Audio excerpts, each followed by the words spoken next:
Hello दोस्तों, आप सभी का स्वागत है मेरे यूट्यूब चैनल पे। आशा करते हैं आप सभी अच्छे होंगे, स्वस्थ होंगे, तंदुरुस्त होंगे और जहां भी होंगे बहुत ज्यादा खुश होंगे।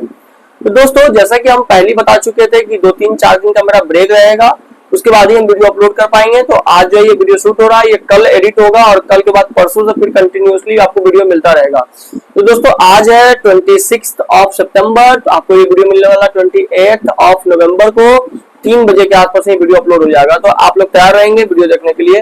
तो चलिए दोस्तों, हम लोग इसके पहले का पढ़ चुके थे, हम लोग को पढ़ना विच डेट्स की बात करना है कि आगे कैसे जानना है। तो चलिए, by what criteria do we choose a set of dates as important. तो दोस्तों, इससे पहले शुरू करें, आपको बता दूं कि आप अगर आप चैनल पर नए हैं तो चैनल को सब्सक्राइब कर लीजिए, बेल आइकन को क्लिक कर दीजिए ताकि नए वीडियो का नोटिफिकेशन आप तक सबसे पहले पहुंच सके। और वीडियो को अंत तक जरूर देखिएगा। अगर वीडियो पसंद आए तो वीडियो को लाइक कीजिए और चैनल को शेयर कीजिए ताकि और भी लोग इस वीडियो का लाभ उठा सके। तो हमें किसी डेट्स के इंपॉर्टेंस को जानना हो तो उसका क्राइटेरिया क्या होगा, हम कैसे डेट्स को सिलेक्ट करें, कैसे डेट्स के आसपास में कहानी को बनाएं, क्या ये अपने आप हो सकता है या अपने से कर सकते हैं, ऐसा संभव नहीं है। तो इसके लिए हम क्या करेंगे, तो they become vital because we focus on a particular set of events as important. हम लोग कुछ ही घटना को इंपॉर्टेंट मानते हैं। If our focus of study changes, if we begin to look at a new issue, अगर हम नए समस्याओं पर ध्यान देना शुरू कर दें, a new set of dates will appear significant, तो फिर नया डेट ही हमारे लिए बहुत ज्यादा इंपॉर्टेंट हो जाएगा। अब एक एग्जांपल लेते हैं। Consider an example in the histories written by the British historians in India, the rule of each governor general was important. तो उस समय जो रूल था ना गवर्नर जनरल का, बड़ा इंपॉर्टेंट था। This histories began with the rule of first governor general Warren Hastings।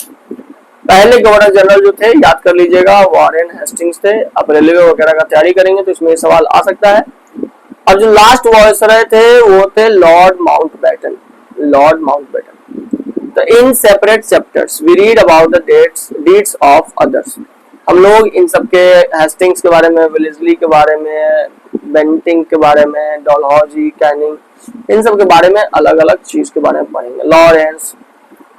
Lawrence भी आए थे यहाँ पर, Lytton, Ripon, Curzon, Lord Curzon, Hardinge, Irwin. तो गांधी इरविन पैक्ट के नाम से भी जाना जाता है। It was a seemingly never ending succession of governor generals and viceroy। ये खत्म ही नहीं हो रहा था, एक के बाद दूसरे, दूसरे के बाद तीसरे आ रहे थे। All the dates in this history big books were linked to these personalities। सारा डेट जो है ना इन्हीं के इर्द गिर्द में घूम रहा है। To their activities, policies and achievements, इनके एक्टिविटीज, इनकी हरकतें कैसी थी, नीतियां कैसे बनाते थे ये लोग, और अचीवमेंट क्या था, उपलब्धि। It was as if there was nothing outside their lives that was important for us to know। ऐसा था कि इनके जिंदगी के बाहर कुछ भी नहीं है, वही हमें जानना है। मतलब इन्हीं की जिंदगी के बारे में जानते होते थे, यही हमारे लिए सब चीज हुआ करता था, भगवान हुआ करते थे हमारे लिए। The chronology of their lives mark the different chapters of the history of British India. इनके जीवन का जो क्रोनोलॉजी था, यानी कि कैसे कैसे इनके जीवन में कौन कौन सा घटना घटा है, वो हमारे इंडिया में, ब्रिटिश इंडिया के बारे में बताता है। Can we not write about the history of this period in a different way. हम लोग अलग अलग नहीं लिख सकते हैं। How do we focus on activities of different groups, अलग अलग लोगों के एक्टिविटीज पर कैसे ध्यान दें। Classes in Indian society with in the format of this history of governor generals के हिस्ट्री में। व्हेन वी राइट हिस्ट्री और a story we divide it into chapters। हम इसे चैप्टर में डिवाइड करते हैं। Why do we do this? हम ऐसा क्यों करते हैं? It is to give each chapter some coherence। ये हमें coherence देता है। It is to tell a story in a way that makes some sense and can be followed। ये हमें कुछ सेंस देता है और कुछ फॉलो करने के लिए देता है।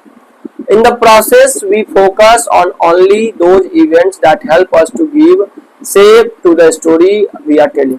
तो ये जो घटना है ना, ये हमें बस इनसे कुछ ध्यान देता है कि हमें जो कहानी बता रहे हैं वो कब कब घटना घटा था, एक शेप देता है, dates.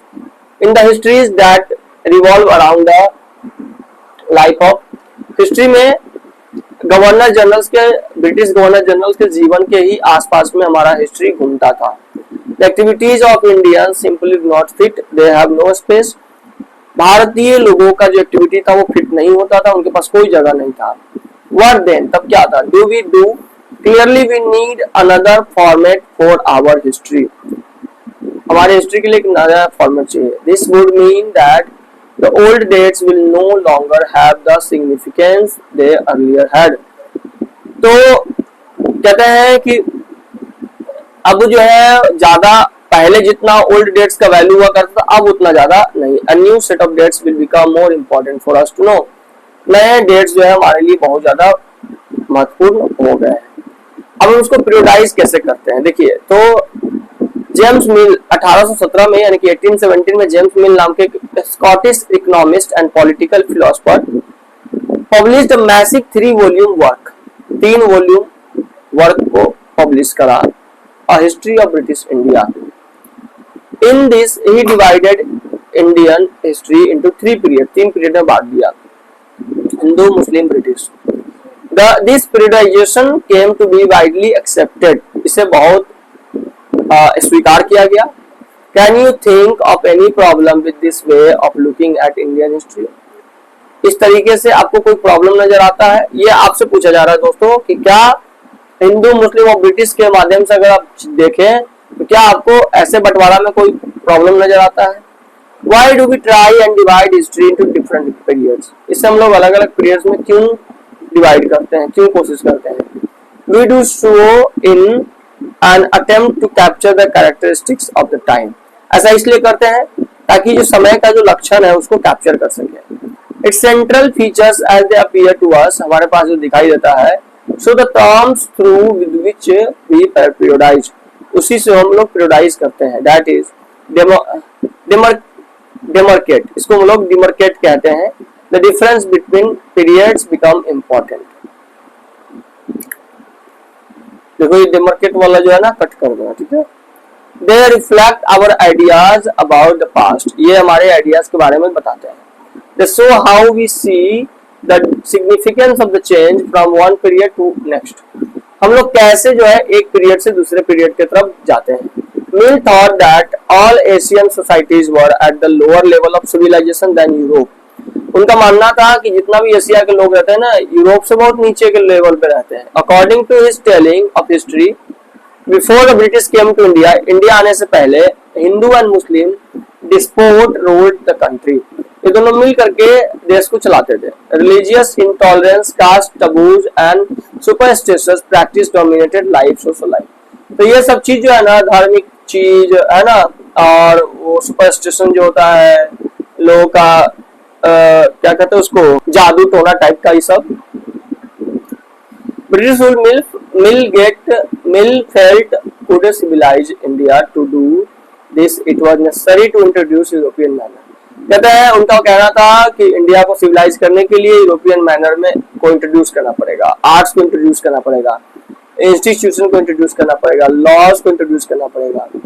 Mill in fact suggested that the British should conquer all the territories in India to ensure the enlightenment and happiness of the Indian people. उनका ये मानना था कि ब्रिटिश को ना पूरा इंडिया को जीत लेना चाहिए ताकि लोगों में ये प्रकाश की रोशनी उजागर हो सके। For India was not capable of progress without British. उनका ये भी मानना था कि ब्रिटिश वाले हेल्प नहीं करेंगे तो इंडिया ग्रो नहीं कर पाएगा, ऐसा मिल साहब का सोच था। In the idea of history, British rule, दोस्तों अभी यहीं तक रहने देते हैं, हम लोग कल आगे देखेंगे। वीडियो जो है 10-12 मिनट से ज्यादा का बन गया हुआ है, तो आज के लिए इतना ही दोस्तों। मिलते हैं कल, फिर से आगे पढ़ेंगे, in the idea of history से पढ़ेंगे। तो तब तक के लिए बाय बाय, गुड नाइट। अगर वीडियो पसंद आया हो तो लाइक कर दीजिए और